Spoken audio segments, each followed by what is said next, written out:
मैत्रिणींमध्ये काही जणी अशा असतात की नाही म्हटलं तरी न ऐकणाऱ्या. सो मी नाही म्हणताना न ऐकणाऱ्या मैत्रिणींमुळे आजचा दिवस मला एन्जॉय करायला मिळणार आहे. सो सगळं क्रेडिट या सगळ्या ब्युटिफुल गर्ल्सना जाते. तर आज आहे आमच्या इथेच दांडिया नाईट म्हणजेच गरबा नाईट कोजागिरी पौर्णिमेसाठी आयोजित केलेली. तर सगळ्यांनी ठरवलं आज आपण ग्रुपमध्ये असं छानसं घागरा घालून नटून थटून जायचं. माझं होतं काम, पण पर्याय नाही, दिवसभर काम केलं, संध्याकाळची वेळ होती, जाऊया म्हटलं. या इथे भेटली आमची अजून एक मैत्रीण, ती आज अँकरिंग करणार आहे. मग म्हटलं चला त्यांना सुद्धा आपल्या व्हिडिओमध्ये थोडंसं घेतलंच पाहिजे आणि एवढी छान अँकर करणार आहे म्हटल्यानंतर थोडंसं त्यांनाही घेतलं. बोलल्या छान, आपल्याला त्यांनी सांगितलं छान छान खेळा, छान दिसतंय.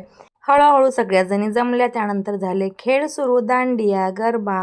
एकमेकींच्या ओळख्या काढत ओळखीचे मेंबर भेटत गेले आणि छान इथे रंग जमला दांडिया आणि गरबांचा.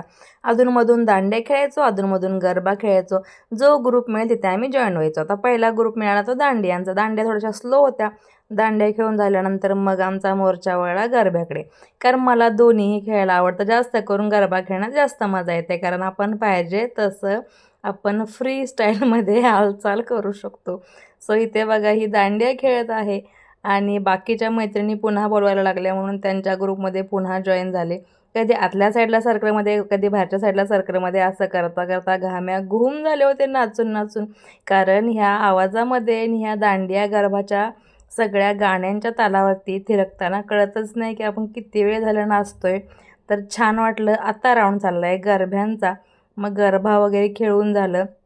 कंटिन्यू 2.5-3 तास आम्ही हा गरबा खेळत होतो.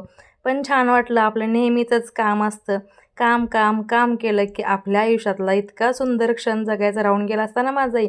म्हणलं चला दिवसभर काम करायचं, एखाद दुसरा ब्लाऊज कमी होईल, उद्या आपण जास्तीचं ब्लाऊज काढू किंवा परवा काढू.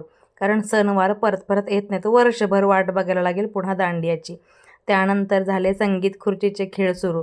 मी दुसऱ्याच राऊंडला आऊट झाले बरं का, कारण खुर्च्या कमी आणि लोक जास्त होती. खेळून नाचून दमल्यानंतर मग आली जेवणाची वारी.